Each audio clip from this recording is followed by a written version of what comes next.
Hello, my name is Alejandra and welcome to my YouTube channel. I am a certified surgical first assistant, and on today's video I am going to bring you along with me on kind of like a day in the life of a PRN employee. So even though I travel, I do maintain a home base here in Minnesota. So I work PRN, and what that means is that I'm able to work as much or as little as I want.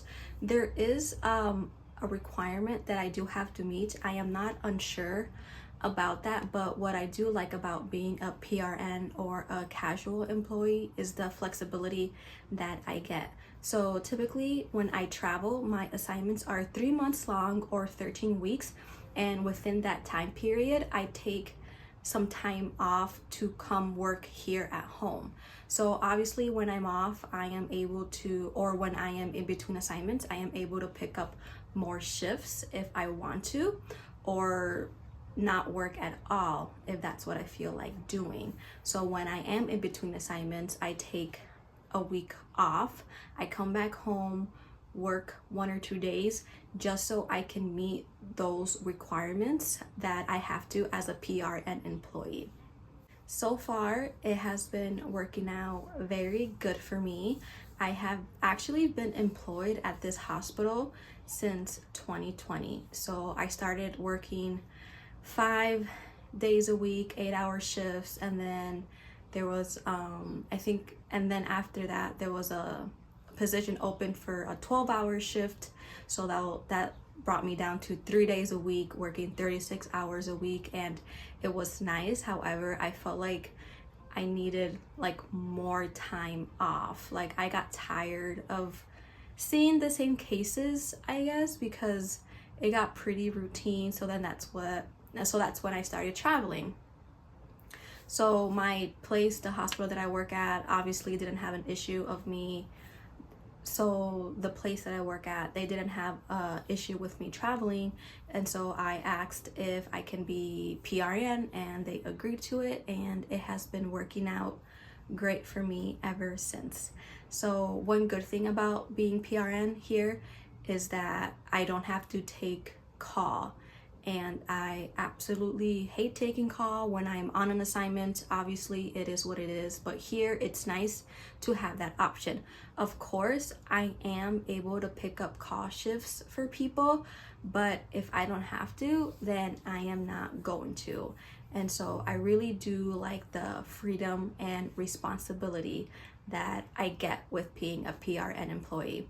So I'm gonna bring you along with me on a typical day, and then at the end I did create a poll in my YouTube channel to see if any of my subscribers have specific questions they wanted to ask me about being a surgical assistant. So I am going to answer those at the end. Stay tuned.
the video that I made for you guys. So let's get started on those questions. I did write the questions down on my iPad just so I don't forget. So if you see me looking down, that's what I have here. So the first question that I have is the best state I have experienced as a first assistant. So the best state that I have experienced working as a first assistant will probably have to be in Illinois. I did 2 contracts in Illinois, one in Northern Illinois, the other one in Southern Illinois. So I'm gonna go with the one in Southern Illinois, which was my 3rd travel assignment.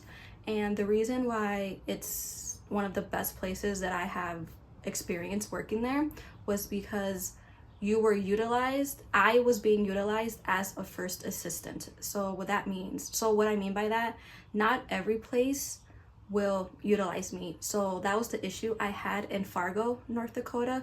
My recent travel assignment is that there were a lot of mid-level providers there, which is fine, but I didn't feel like I fit in. Like I wasn't doing my job. I wasn't doing what I was supposed to do.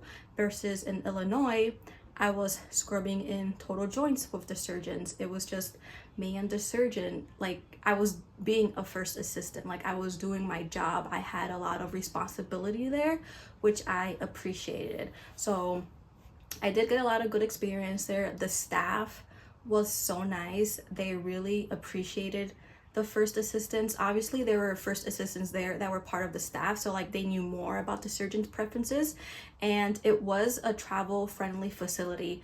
95% of the staff there were travelers, so I was able to get along with everyone pretty well. We all hanged out after work. A lot of my coworkers were around the same age as well, so it was a pretty good place. The second question, have you ever experienced any have you had any negative experiences with surgeons? Yes. So recently in my last travel assignment in Fargo, I wouldn't call this a bad experience, but like there was a neurosurgeon there that I worked with. For some reason, he would not let the first assistants do anything. I meant like anything. All I did for him was cut his suture. I literally stood there. He told me a few times not to suction like at all. So I just like stood there and observed every time I was with him. So the type of procedures that I saw were craniotomies, which was pretty cool. I saw a lot of spinal fusions and laminectomies, a lot of spine surgeries. So which was cool because I told them, I'm like, I don't have any neural experience, like what are my expectations? And they're like, you won't do nothing. And I was like, okay. And like I literally like did not do anything. He did all the positioning, and once the procedure started, he did all the draping, like he did everything, and I just like stood there. And so I talked to the other first assistants, like my coworkers, and they're like, yeah, that's what you do there. Like he does not let you do anything. And I'm like, okay, it's not really like a bad experience, but like it really made me think about like what my job is worth, if that makes any sense, because I was making so much money not doing anything, and to the outsider it seems like really like fun, or like why are you complaining? But like it was really boring. And every time, it was Tuesdays and Thursdays that he worked, so every Tuesday and every Thursday I would be like, please don't put me in with him, please don't put me in with him. I never complained to the charge nurse or the person in charge of assigning rooms, because like deep down I did want to have that experience in case an opportunity in the future opens up for me. Do you have an experience? I was like, this is what I did, these are the procedures I am familiar with. So like that's why like I did want to work with him, but at the same time I was like, this is gonna be a really long and boring day. So that kind of sucked for me. So the next question, should you get experience in a hospital or private facility when you're first starting out as a first assistant? So it depends on what you want to do. If you're literally fresh out of school, or maybe you are in school and you got offered a job like at a private facility, actually, no, scratch all that. I believe if you're fresh out of school, you should work at the nearest largest institution near you. The reason being is because it's a big hospital, so you're gonna see all the specialties, you're gonna experience literally everything, and that's where you are gonna do the most learning. I'm not saying you have to stay there for the rest of your life, but in the future, if you're like, man, I really want to like go work at a smaller hospital, I really want to work at a private facility, or maybe you get close to a surgeon or anyone and be like, oh hey, there's this opportunity open up at this surgery center, you know, are you interested in? So not only working in a big facility not only working at a big facility is going to get you the experience, but it's also going to get you exposure to different types of like people, like surgeons, vendors, reps, even like your coworkers, like nurses and other surgical techs, or maybe even other surgical assistants. So if you do want to work at a private facility, that's fine if you want to do that.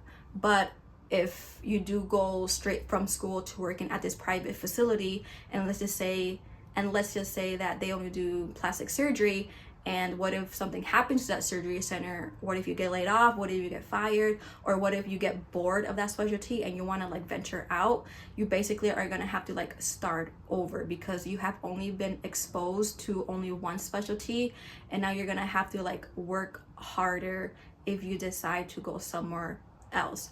So working at a big hospital, like a level 1 trauma hospital, will give you the best exposure, and it'll be a good opportunity for you to learn a little bit of everything.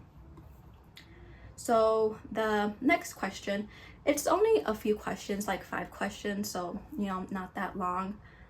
What exam did you take? I get this question a lot because I was not a surgical tech before. I did not go to surgical tech school. So when people ask me that, I always have to tell them that like I just went to a first assist program, and this is what I did. I got certified through the NSAA, so the National Surgical Assistant Association, and they offer the NCCSA exam, or the National Commission for the Certification of Surgical Assistants. And once you pass that exam, that just confirms that you have met or exceeded the requirements to practice in the surgical assistant role. So that is the exam I took, and that is the exam I passed, and with that certification I have been able to work in all these different states. So there are certain states that do require different licenses. Like I know for sure Texas and Virginia, you have to have a license in surgical assisting, and I am not familiar with the process, which is why I typically avoid those states, just in case like I do have to take extra measures. And I'm in that point in my career where like I don't want to retake the exam, I don't want to retake anything. If I have to do extra steps, then I'm like, I would rather not go to that place. And that is all I have for today's video. I hope you enjoyed it. I hope you got some good information out of it. I am not posting a lot because I am in between assignments. So I'm working PRN back at home. I am not looking at travel assignments. It's only July. I plan to take July, August off. I'll start looking again around maybe mid-August or towards the end of it, and hopefully I'll have an assignment by September of this year. Thank you so much for watching. I appreciate your support, and I'll see you again for the next video. So I was editing my video and I completely missed one more question. I did have to head out and run some errands, and I was like, I'll just do this when I get home. So right now I am in my car in my garage, but the question was, what is a good starting pay for surgical assistants? So it's July 2024. And I think that if you're in school or starting out in this field, you should be looking at a paying range anywhere from $35 to $40 an hour. When I started working as a surgical assistant in 2020, I was making, actually it was 2019. I got hired on and I was making $30 an hour, and then I left that job, and then I found another place to work at the hospital I work at now, and I got $28 an hour. I did not know that I was able to negotiate the pay to get the same pay I was making at the last place. But anyways, so it was $30 an hour, $28 an hour. Fast forward to 2024, I am now making $40 an hour as a PRN employee at the hospital that I work at back home. So it does depend on where you live and like what your expenses are. I know the cost of living is really high. I think in the southern states they pay a little lower. But that's my opinion, and that's the rates that I also see for staff employees, $35 to $40 an hour as a surgical assistant. Some specialties will pay more, such as like cardiac and neuro, and it also depends where you work. So if you work at a regular hospital, you're going to be making whatever amount they are. However, if you work at a private clinic or a surgery center, that could be about the same, that could be a little higher. It just depends on a lot of things. But if you're just starting out, I feel like $35 to $40 an hour is a good pay range. And then once you travel, you make more than that, sometimes double and triple that amount. So when I got my contract in Fargo, I was making $37 an hour at my home hospital. And then my hourly rate for that travel assignment was $62 an hour. So one thing that I do like about the facility that I work at here, we get annual raises. So we get a raise every year. I don't know by how much percentage that is, but $37 an hour it was what I was making last year, and now I'm making $40 an hour. So when you're looking at places, make sure, or if you get interviews, make sure you ask about stuff like that, like how often will you get a raise here, like what are the requirements, how long do I have to work here, because I know some places will give you a raise if you work an X amount of years. But yeah, that was the question that I missed.